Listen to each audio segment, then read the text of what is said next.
نحمد ونصلی علی رسولہ الکریم اما بعد فاعوذ باللہ من الشیطان الرجیم بسم اللہ الرحمن الرحیم رب اشرح لی صدری ویسر لی امری واحلل عقدۃ من لسانی یفقہوا قولی رب یسر ولا تعسر وتمم بالخیر اللہم انفعنا بما علمتنا وعلمنا ما ينفعنا وزدنا علما اللہم فقہنا فی الدین۔ سورۃ البقرہ آیت نمبر 120، لفظی ترجمہ، روٹ ورڈ اور تفسیر۔ ولن اور ہرگز نہیں، ترضیٰ راضی ہوں گے، ان کا آپ سے، الیہود یہود، و اور لا نہیں، النصارا نصارا عیسائی، حتیٰ یہاں تک کہ تتبع تم پیروی کرنے لگ جاؤ، ملتہم ان کے طریقے کی۔ قل کہہ دیجئے، ان بے شک، ہدی اللہ ہدایت اللہ کی، ہوا وہی ہے، الہدا ہدایت، ولئن اور البتہ اگر، اتبعت پیروی کی تم نے، اتباع کیا تم نے، اہواءہم ان کی خواہشات کی، بعد اس کے، الذی اس کے جو، جاءک آیا تیرے پاس، من العلم علم سے، ما لک نہیں ہوگا تیرے لیے، من اللہ اللہ سے بچانے والا، من ولی کوئی دوست، ولا اور نہ، نصیر کوئی مددگار۔ روٹ ورڈ ولن اور ہرگز نہیں، نفی کے لیے کئی لفظ آتے ہیں نا، لا، لن، لیسا، لم، چار چیزیں آپ پڑھ چکے ہیں۔ لن میں بہت فورس ہے، شدت کے لیے آتا ہے، نیور ایور، ہرگز نہیں، ترضیٰ راضی ہوں گے، راضیہ اور یرضیٰ راضی ہونا، کسی چیز کو پروف کرنا، ہرگز نہیں پروف کریں گے، ان کا تجھ سے، الیہود یہود، ولن نصارا اور نہ نصارا نصرانی تم سے کبھی بھی راضی نہیں ہو سکتے، حتیٰ یہاں تک کہ تتبع تم پیروی کرو گے، تابعہ یتبع اتباع اتباع کرنا، پیروی کرنا، فالو کرنا ان کے طریقے کی، ملت دین جب تک تم ان کے طریقے پر نہ چلو گے۔ قل کہہ دیجئے اے محمد صلی اللہ علیہ وسلم، ان بے شک، ہدی اللہ اللہ کی ہدایت کی، ہوا وہی ہے، الہدا اصل ہدایت، وہی اصل ہدایت ہے جی، باقی پھر ہدایت نہ ہوگی۔ ولئن اور البتہ اگر، لام یہاں قسمیہ ہے، قسم کھانے کے معنی میں ہے، شدت کے لیے، تاکید کے لیے آیا ہے کہ اگر تم نے ایسا کیا۔ بعض دفعہ عربی میں اتنا لمبا جملہ نہیں بولا جاتا، اتنے لمبے جملے سے بات خوبصورت نہیں ہوتی، تو لام یہاں قسم کے لیے ہے، گویا آپ قسم کھا کر یہ بات کہہ رہے ہیں، اتبعت تم نے پیروی کی، خطاب ہے محمد صلی اللہ علیہ وسلم سے، یا جو بھی اس بات کو سن رہا ہے، اہواءہم ان کی خواہشات کی، ان کی ڈیزائر کی، ہدا کے برعکس، ہدا گائیڈنس، ہدا اہواءہم کے الٹ ہے، ان کی خواہشات سے مراد یہود و نصارہ ہیں۔ بعد الذی اس کے جو، جاءک آیا تیرے پاس، اے مخاطب، مخاطب اور مخاطب میں بھی فرق ہے، مخاطب جس سے خطاب کیا جا رہا ہو، اور مخاطب اے جاننے والے، اے مخاطب، من العلم علم میں سے، العلم کا اطلاق قرآن و سنت پر ہوتا ہے، ما لک نہیں ہے تیرے لیے، من اللہ اللہ کی طرف سے، من ولی کوئی بھی ولی، دوست جو تمہیں فائدہ پہنچا سکے، ولا اور نہ، نصیر ہیلپر، مددگار، فاعل کے وزن پر ہے جو نقصان سے بچا سکے۔ بسم اللہ الرحمن الرحیم۔ تفسیر۔ ولن ترضیٰ عنک الیہود ولا النصارى حتیٰ تتبع ملتہم، یہود و نصارہ آپ سے کبھی بھی راضی نہیں ہو سکتے، کبھی خوش نہیں ہوں گے۔ کتنی بڑی خبر ہے، نبی صلی اللہ علیہ وسلم سے جو ان کی عداوت تھی، دشمنی تھی، ان کو اللہ رب العزت نے کھول کر رکھ دیا۔ آپ صلی اللہ علیہ وسلم ہر ایک کی ہدایت چاہتے تھے، آپ صلی اللہ علیہ وسلم ہر ایک کی خیر خواہی چاہتے تھے، آپ صلی اللہ علیہ وسلم ان کے لیے نرم گوشہ رکھتے تھے، نرم دل رکھتے تھے، کہ کسی طرح یہ ہدایت پر آ جائیں۔ آپ صلی اللہ علیہ وسلم کو کیا بتا دیا گیا کہ امید نہ رکھو، یہ آپ سے کبھی راضی نہیں ہوں گے، حتیٰ تتبع ملتہم، جہاں تک کہ آپ ان کے دین کی پیروی کریں، یہاں تک کہ آپ ان کے دین میں آ جائیں۔ اگر آپ ان کے دین اور طریقے کی پیروی کریں گے تو یہ لوگ خوش ہو جائیں گے۔ قل ان ھدی اللہ ھو الھدی، کہہ دیجئے کہ بے شک ہدایت اللہ کی طرف سے ہے، وہی ہے ہدایت۔ ہدایت یہودی بنے یا عیسائی بننے سے نہیں آتی، فرقہ واریت سے نہیں، خاص گروہ میں داخل ہونا ہدایت نہیں ہے۔ ہدایت کیا ہے؟ اللہ کی ہدایت ہے۔ اور یہاں جو ہوا کا لفظ آ رہا ہے اسے کہتے ہیں ضمیر فعل، اور یہ کسی چیز کو اسپیسیفک کرنے کے لیے اور باقی سب کی نفی کرنے کے لیے آتا ہے۔ اصل ہدایت اللہ کی ہدایت ہے، اس کے علاوہ کوئی ہدایت نہیں۔ یہ معنی بنتا ہے یعنی ہدایت وہ نہیں جس پر تم ہو۔ ایک گروہ کہتا ہے تم کسی چیز پر نہیں ہو، تم کسی دلیل پر نہیں ہو، دین پر نہیں ہو۔ دوسرا گروہ کہتا ہے کہ تم کسی چیز پر نہیں، جو ہم پیچھے پڑھ چکے ہیں۔ دونوں ایک دوسرے کو بلیم کر رہے ہیں، دونوں ایک دوسرے کو گمراہ قرار دیتے ہیں۔ یہاں پر کیا فرمایا گیا کہ اصل ہدایت کیا ہے؟ جو اللہ کی ہدایت ہے، وہ جو اللہ کی طرف سے آئی ہے۔ ھدی اللہ وَلَئِنِ اتَّبَعْتَ أَهْوَاءَهُمْ، اگر آپ نے ان کی خواہشات کی پیروی کی، کن کی؟ یہود و نصارہ کی، بعد الذی جاءک من العلم، کہ اس کے بعد آپ کے پاس علم آ گیا، سنت پہنچ گئی، پھر آپ نے ان کی پیروی کی۔ یہاں خطاب آپ صلی اللہ علیہ وسلم کو بھی ہو سکتا ہے اور پھر ہر لسنر کو بھی ہو سکتا ہے، یا ہر لیڈر کو جو آیت یہ پڑھے کہ جس کے پاس یہ علم آ جائے پھر بھی وہ ان کے طریقوں پہ چلے، ان کی ملت پہ چلے، ان کی خواہشات کے مطابق چلے۔ علم سے مراد یہاں قرآن پاک ہے، وحی الہی ہے۔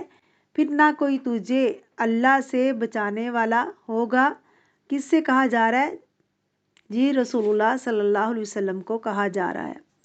اگر آپ نے اصل دین، اصل کتاب چھوڑ کر لوگوں کی خواہشات کی پیروی کی، ان فرقوں کو سپورٹ کیا، ان کا دین کیا تھا؟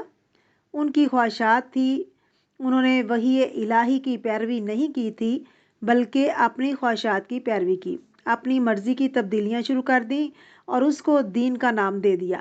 اگر آپ نے ان کے خود ساختہ دین پر چلنا چاہا، بعد الذی جاءک من العلم، کہ اس کے بعد آپ کے پاس اصل دین آ چکا ہے، ما لک من اللہ من ولی ولا نصیر، پھر آپ کو اللہ سے بچانے والا نہ کوئی دوست ہوگا نہ مددگار ہوگا، اللہ کی پکڑ سے بچانے والا کوئی نہیں۔ یہ معمولی بات نہیں ہے، فرقوں کو چھوڑنا اور یکسو مسلمان بننا یہ کوئی معمولی کام نہیں ہے، یہ مطلوب ہے دین میں۔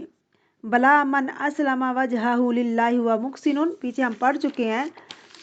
تو اس کی پہچان ایک ہی پہچان ہے کہ میں خاص گروہ سے نہیں تعلق رکھتی، میں صرف مسلمان ہوں۔ ہم کیا ہیں؟ مسلمان ہیں، ہمارا نام اللہ نے مسلمان رکھا اور دین ہمارا جو ہے وہ اسلام ہے۔ یہ جو آیت پڑھ رہے ہیں کہ اِنَّ ھُدَى اللّہ ھُدًى، سب مسلمانوں کی عزت و احترام کرو اور فرقہ واریت گروہ بندی سے پرہیز کرو، لیکن اس پر لوگ راضی نہیں ہوتے، خوش نہیں ہوتے۔ وہ کہتے ہیں کہ یہ ایک نیا طریقہ ہے، کسی سے تعلق نہ رکھیں، آپ جو بھی سنیں تو دوسروں کے ساتھ شیئر کریں، تو یہ آپ کا صدقہ ہوگا، اس کو فائدہ دے گا تو آپ پر پلٹ کے آئے گا، یعنی فائدہ آپ کو بھی ہوگا، آپ کا اپنا بھی فائدہ ہوگا، جتنا آپ دوسروں کو دیں گے، جس نیت سے دیں گے تو اس کا اجر انشاءاللہ ملے گا، اور زیادہ آپ کے اعمال نامے میں پرنٹ ہوگا، اس کو بھی ملا اور خود آپ کو بھی ملے گا۔ اس لیے اس معاملے میں حریص ہوں، خیر اور نیکی کو دوسروں میں بانٹنے میں حریص ہوں۔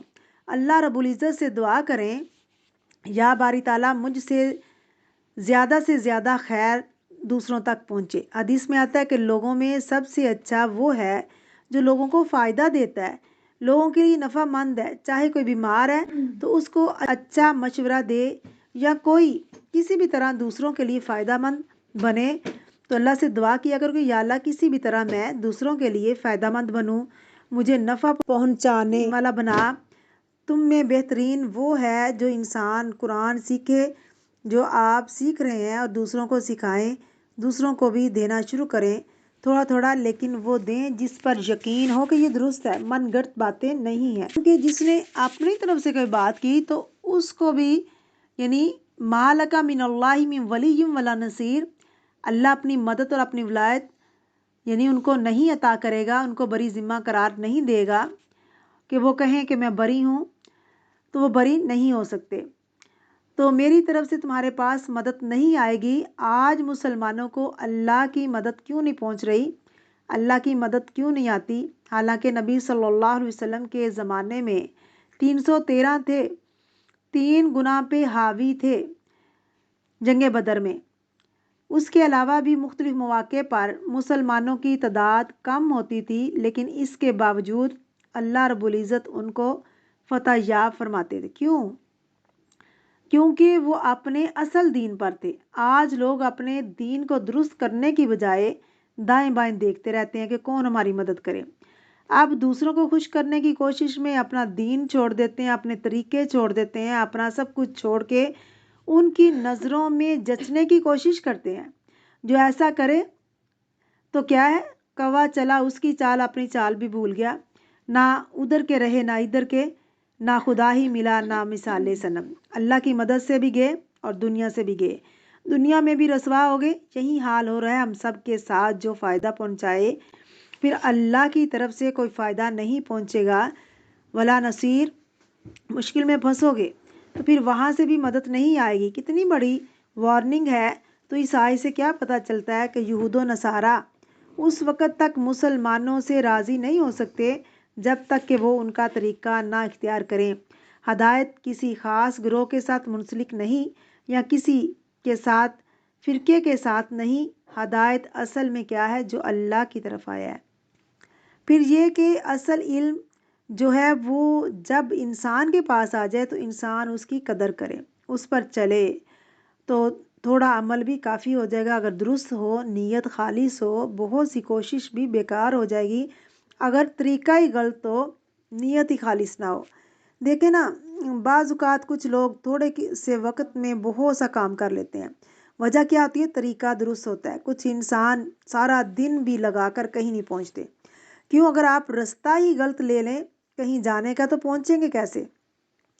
مثال کے طور پہ اگر آپ نے لاہور جانا ہے تو لاہور کی بجائے آپ فیصل آباد کی بس میں بیٹھ جائیں تو کیا آپ پہنچ جائیں گے؟ سڑک کو دیکھ دیکھ کے خوش ہوتے رہیں گے، آپ اپنی منزل پہ نہیں پہنچیں گے۔ تو آپ کو کیا چاہیے؟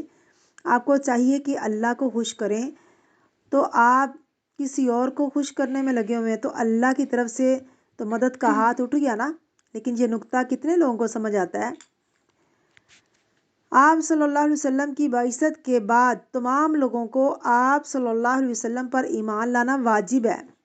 اللہ کی طرف سے ہر زمانے میں اس زمانے کے تقاضوں کے مطابق ہی یعنی جو بھی کتاب آتی ہے اور وہی ہدایت پر معتبر ہوتی ہے جو اس زمانے کا نبی لائے، اور اس دور میں اللہ کی ہدایت قرآن میں ہے اور اسی پر سب کو ایمان لانا ضروری ہے۔ چنانچہ سیدنا جابر رسول اللہ صلی اللہ علیہ وسلم سے روایت کرتے ہیں کہ سیدنا عمر رضی اللہ تعالیٰ عنہ آپ صلی اللہ علیہ وسلم کے پاس تورات کا ایک نسخہ لے کر آئے اور کہنے لگے، یا رسول اللہ صلی اللہ علیہ وسلم، یہ تورات کا نسخہ ہے۔ آپ صلی اللہ علیہ وسلم چپ رہے۔ سیدنا عمر رضی اللہ تعالیٰ عنہ نے اسے پڑھنا شروع کر دیا اور رسول اللہ صلی اللہ علیہ وسلم کا چہرہ متغیر ہوتا جا رہا تھا۔ سیدنا ابو بکر نے یہ صورتحال دیکھی، سیدنا عمر رضی اللہ تعالیٰ عنہ نے اسے پڑھنا شروع کر دیا اور رسول اللہ صلی اللہ علیہ وسلم کا چہرہ متغیر ہوتا جا رہا تھا۔ سیدنا ابو بکر صدیق نے یہ صورتحال دیکھ کر سیدنا عمر رضی اللہ تعالیٰ عنہ سے کہا، تجھے گم کرنے والیاں گم کریں، یہ عرب کا محاورہ تھا، کیا تم رسول اللہ صلی اللہ علیہ وسلم کی طرف نہیں دیکھتے؟ سیدنا عمر رضی اللہ تعالیٰ عنہ نے جب آپ صلی اللہ علیہ وسلم کے چہرے مبارک کی طرف دیکھا کہ آپ کے چہرے میں غصے کے آثار دیکھے تو کہنے لگے کہ میں اللہ سے اور اس کے رسول کے غضب سے پناہ مانگتا ہوں۔ ہم اللہ کے پروردگار ہونے پر اسلام کے دین ہونے پر اور محمد صلی اللہ علیہ وسلم کے نبی ہونے پر راضی ہوئے۔ یہ سن کر رسول اللہ صلی اللہ علیہ وسلم نے فرمایا، اس ذات کی قسم جس کے قبضے میں محمد کی جان ہے، اگر موسیٰ آج ہوتے یہاں تو تم مجھ کو چھوڑ کر ان کی پیروی کرتے تو تم گمراہ ہو جاتے، اور اگر موسیٰ علیہ السلام خود زندہ ہوتے اور میری نبوت کا زمانہ پاتے تو ضرور میری پیروی کرتے۔ سیدنا جابر رضی اللہ تعالیٰ عنہ کی دوسری روایت میں یہ الفاظ ہیں کہ اگر موسیٰ علیہ السلام زندہ ہوتے تو انہیں بھی میری پیروی کی اتباع کے علاوہ کوئی چارہ کار نہ ہوتا، اور اگر آپ علم آ جانے کے بعد ان کی خواہشات کی پیروی کریں گے تو آپ کو اللہ سے کون بچائے گا؟ اللہ سے بچانے والا کوئی حمایتی اور مددگار نہ ہوگا۔ من اللہ من ولی ولا نصیر، کوئی اللہ سے نہیں بچا سکے گا، کوئی دوست نہیں ہوگا، کوئی سفارش نہیں کر سکے گا۔ وما علینا الا البلاغ المبین۔ سبحانک اللہم و بحمدک، اشہد ان لا الہ الا انت، استغفرک و اتوب الیک۔ السلام علیکم و رحمۃ اللہ وبرکاتہ۔